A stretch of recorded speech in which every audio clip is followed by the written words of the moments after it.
Hey, welcome to The Loop. We're in the middle of a week where we're talking about families and how to make them happier and healthier. And in order for them to be happy and healthy, we need to engage grandparents. So that's specifically what we're talking about this week. And I know, Brandon, you're here because you're raising your children and you need help. I've got my mom on speed dial. And Dennis Ray, you're here because you're a grandparent. You can give us some wisdom of what that looks like. I have my children on speed dial. Well said. Well said. So I guess my question today is you know, my parents live quite a ways away from me. Your parents live quite a ways away from you. Dennis Ray, I know you have family members that are quite a ways away from you. Right. So how do you influence your grandchildren, or how do we let our parents influence our children when there's so much distance between us, physically speaking? Well, I'll tell you how I do it as a grandparent. Technology is a great thing. FaceTime. Yep.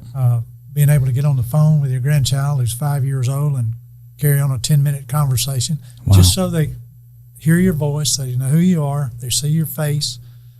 There's just so many ways to do that today. Yeah, I mean, I think technology is one of those things that's hard for older people to sometimes learn. I know that I'm only in my mid-40s and I can't figure it out half the time. Right. But if you take the time to learn how to use that technology, it really can be a powerful tool to maintain or even strengthen a relationship with the children and the grandchildren that you're trying to influence in a positive way. Look, I have a 17 and an 18-year-old grandchild. If it weren't for texting, I'd never have any conversation with him. Yeah. So true. Funny, but true. That's exactly right. Yeah. So, Dennis Ray, as you think about, like, you know, is there like any Bible verses that you tend to think of when you think of, hey, man, I need to make sure I'm still investing in my grandchildren, even though I don't see them physically on a regular basis? Exactly right. Paul talks to Timothy in 2 Timothy 1:5, and he says, I've been reminded of your sincere faith, which first lived in your grandmother Lois and your mother Eunice, and I am persuaded now lives in you also. Wow. You know, I want my children who already know how I feel about Christ to be able to say to their children how their grandfather feels about Christ and their grandparents feel about it. It's crucial.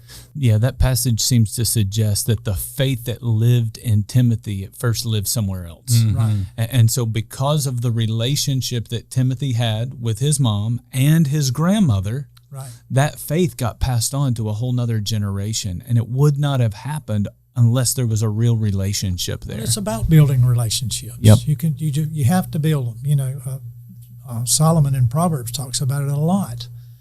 He talks about his son, giving advice to his son about how important the relationship is. And you know, and I think one of the big things that we need to remember is just being present. A lot of times says "I love you" to a child. Yep. My granddaughter had a graduation party Saturday, and I didn't do a lot, but I was there for the whole party. Yep. And she sent me this text at the end that brought me to tears. Yep. You know, and there were probably 100 people at this party. Yeah. But it was important to her that her grandfather was there.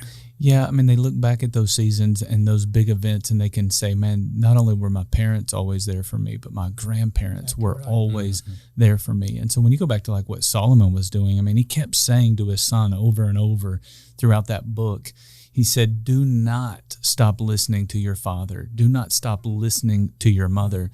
And what Solomon's doing is he's giving a lot of rules for life, but those rules were given in the context of a relationship. And I think that's what we need to remember, that if we start trying to force rules upon the next generation, here's what we know. Rules without a relationship leads to a rebellion. And so in order to communicate those rules, in order to communicate a life of faith, we got to have a relationship with that generation that is really, really strong. Exactly right.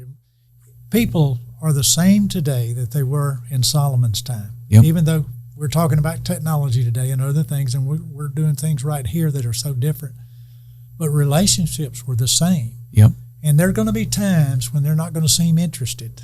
That's true. But when it gets hard, when life gets hard, they come to grandparents. That's right. They'll come running, and they'll come running to people who have always been there for them. Exactly and they'll know this is someone in my life that I can talk, not just about the things that don't matter, but I can talk to them about the things that do matter. So for all those grandparents out there, and even parents, when at times it feels like your kids aren't interested in a relationship with you, continue to invest in that relationship because you'll be the person they turn to when they need someone the most.